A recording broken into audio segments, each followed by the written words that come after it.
step down. Please step down. Perfect.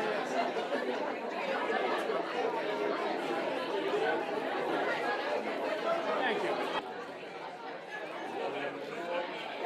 Yeah, Mr. Wright, right here. And we'll... Thank you. And one look back. One look back. Sterling. Sterling. Thank you.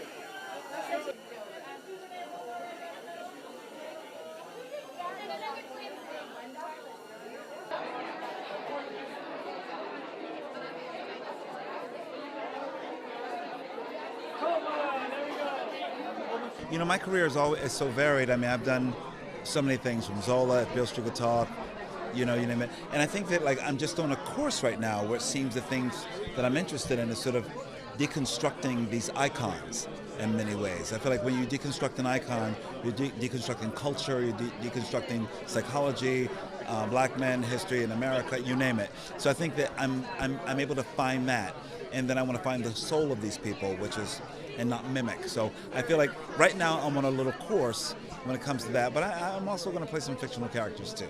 I love that too. Something where I can create from the ground up and make it my own little weird thing. Like Kang.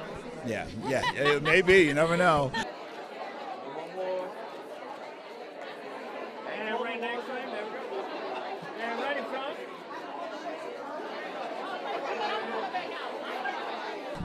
Well, yeah, I think that we're still in that space to make sure that we are finding, whether below the line, above the line, financiers, all moving parts of this industry to make sure that there's room for everyone. For people for LGBTQ, people of color, women. I think it's all of our duty to make sure that our films represent exactly who we are. Niecy, one look back. Birthdays are huge in our house, huge. And we usually celebrate for a good 3 weeks. Yeah, we celebrate her birthday for a good 3 weeks. No, yours too, don't do it. Well, yeah. Yeah. She's accurate. It's accurate. Do you guys have plans? Do you know what you're doing, or are you still working it out? Well, we started last weekend with a birthday brunch, and then we're gonna have a big party on Friday, and then we're gonna go celebrate on a tropical vacation. I'm here for this. Yes. Prizes that you're working on too. Absolutely, you know it. Like you what? know Tell me. I can't. I wish I could, but let's just say she's gonna love them. She's gonna be pleasantly surprised and delighted.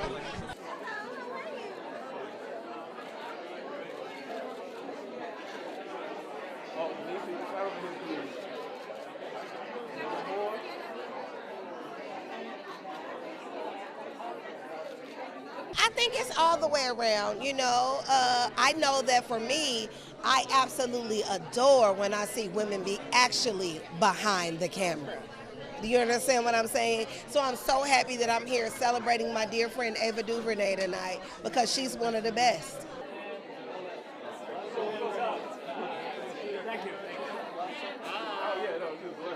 Yeah, the one that's immediately leaps to mind for me is we need more black executives who are greenlighting films and television shows. I think that, we can sort of like on the ground level write great scripts and come up with great ideas and sort of run them up the ladder. But if the people at the top of the empires don't sort of like open the purse strings, then none of that matters. And so I think that having more diversity in the ranks of executives and having people who can make greenlighting decisions is, I think a perfect example of is our film, right? Which is, look, when we took it out, the vast majority of distributors we took it to passed, and so they didn't want it.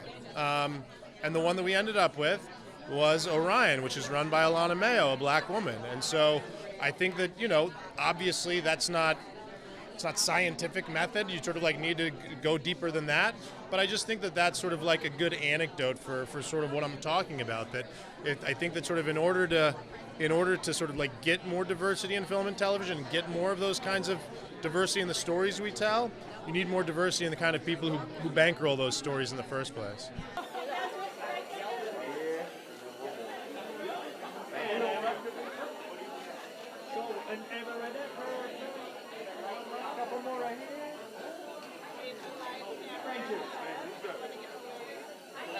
I think a big thing is like the producers, the people that are really in charge of putting those teams together.